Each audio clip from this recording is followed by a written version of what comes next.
یہ بات نوٹ کر لیں کہ یہ صرف ایک منصوبہ نہیں ہے بلکہ یہ یورپ کے اقتدار پر قبضے کا آغاز ہے۔ اگر یہ منصوبہ کامیاب ہو جاتا ہے تو اگلے چند سالوں میں آپ دیکھیں گے کہ یورپ کا نقشہ بدل گیا ہے اور پھر شاید یورپین یونین بھی زندہ نہ بچ سکے۔ آج جرمنی نے وہ قدم اٹھا لیا ہے جس سے یا تو یورپ سپر پاور بنے گا یا پھر ہمیشہ کے لیے ٹوٹ جائے گا۔ تفصیل دیکھیے اس پروگرام میں۔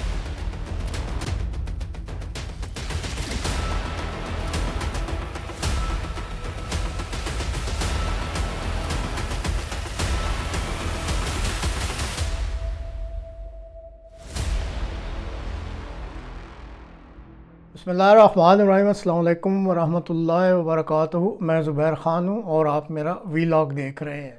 جرمنی کا دھماکہ، یورپ بکھرنے کو، یہ آج کے پروگرام کا موضوع ہے۔ ناظرین، یورپ کے طاقتور ترین ملک جرمنی نے خاموشی سے ایک ایسا منصوبہ شروع کر دیا ہے جو بظاہر اصلاحات کا نام رکھتا ہے لیکن حقیقت میں یہ طاقت پر مکمل قبضے کا منصوبہ ہے۔ اس منصوبے کا اعلان کسی عام سیاستدان نے نہیں کیا بلکہ جرمنی کے وزیر خزانہ لارس کلنگبائل نے کیا ہے۔ انہوں نے کہا، اب وقت آ گیا ہے کہ یورپ کو دو رفتاروں پر چلایا جائے۔ جرمنی اور اس کے اتحادی یورپ کی قیادت سنبھالیں۔ اب یہ وزیر کے الفاظ نہیں تھے بلکہ یہ ایک اعلان تھا، ایک نئے یورپ کے قیام کا اعلان۔ اس منصوبے کے تحت صرف 6 ممالک یورپ کے فیصلے کریں گے، یعنی Germany, France, Italy, Spain, Holland اور سب سے اہم ملک پولینڈ۔ یہ 6 ممالک ہوں گے جو کہ یورپ کا مستقبل لکھیں گے اور باقی ممالک ان کو صرف ان کا حکم ماننا ہوگا، یعنی صرف تابعداری کرنی ہوگی۔ یہ ہے 2 اسپیڈ یورپ، ایک حکمران یورپ اور ایک تابع یعنی تابعدار یورپ۔ ناظرین، اس وقت یورپین یونین ایک اصول پر قائم ہے، یعنی کسی بھی فیصلے میں یونین کے ہر ملک کی منظوری ضروری ہے، لیکن یہ جو اس وقت یورپی یونین کے لیے اصول بنایا گیا تھا، اب یہی اصول یورپ کی سب سے بڑی کمزوری بن چکا ہے، کیونکہ ایک چھوٹا سا ملک جیسے ہنگری پورے یورپ کو روک سکتا ہے۔ جرمنی جو ہے وہ اب اس کمزوری کو ختم کرنا چاہتا ہے۔ نئے منصوبے کے مطابق جرمنی اب انتظار نہیں کرے گا بلکہ جرمنی اب حکم دے گا۔ مشہور زمانہ اخبار واشنگٹن پوسٹ کے مطابق جرمنی نے اس مجوزہ حکمران یورپ کے ممالک کو ایک خفیہ خط بھیجا ہے جس میں 4 بڑے اہداف لکھے گئے ہیں۔ پہلا ہدف یورپ کا مشترکہ سرمایہ کاری کا نظام ہوگا۔ دوسرا ہدف یورو کو عالمی طاقت بنانا ہوگا۔ تیسرا ہدف مشترکہ فوجی اخراجات میں اضافہ کرنا ہوگا۔ چوتھا ہدف اہم خام مال پر مکمل کنٹرول حاصل کرنا ہوگا۔ یہ سب کچھ دراصل ایک نئے سپر پاور کے قیام کی بنیادیں ہیں۔ ناظرین، یہ سب اچانک نہیں ہو رہا، اس کے پیچھے ایک نام ہے جسے ڈونلڈ ٹرمپ کہتے ہیں۔ ٹرمپ نے عالمی نظام کو بدل کے رکھ دیا ہے۔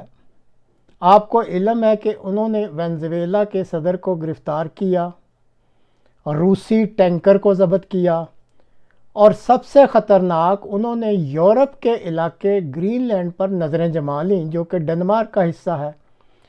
اور ٹرمپ کی ان ساری حرکتوں کے باوجود نہ کوئی اور ملک اور نہ یورپ کچھ کر سکا، کچھ بھی نہیں کیا کسی نے۔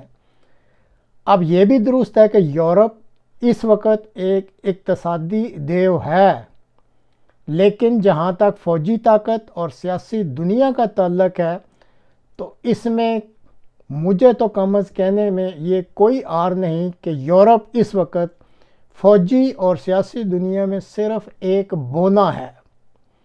امریکہ نے ٹیرف کی دھمکی دی اور یورپ جھک گیا۔ پھر اس دن جرمنی کو احساس ہوا کہ اگر یورپ کو زندہ رہنا ہے تو پھر یورپ کو بدلنا ہوگا۔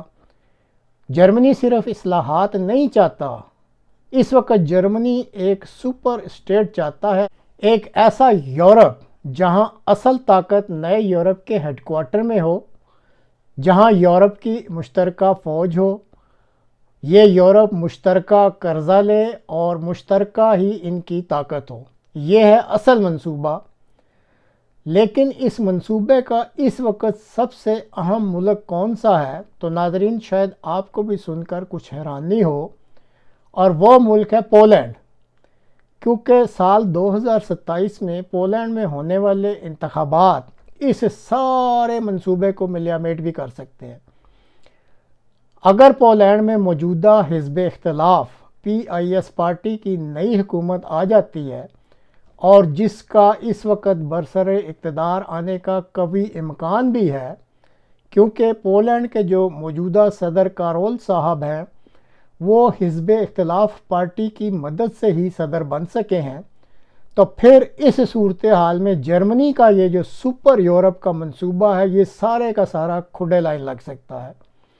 اسی لیے جرمنی جو ہے اس وقت سخت جلدی میں ہے، اور وہ اپنے اس منصوبے کو فوری طور پر ایسی حقیقت میں ڈھالنا چاہتا ہے جسے بعد میں کوئی بدل نہ سکے۔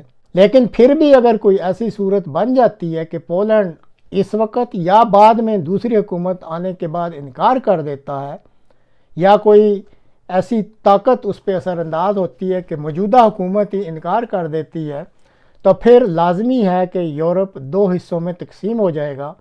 ایک یورپ جرمنی کے ساتھ والا یورپ ہوگا اور ایک جرمنی کے خلاف والا یورپ ہوگا۔ اور اگر ایسا ہوتا ہے تو پھر ناظرین یہ سمجھ لیں کہ یورپین یونین کا عملی خاتمہ ہو گیا۔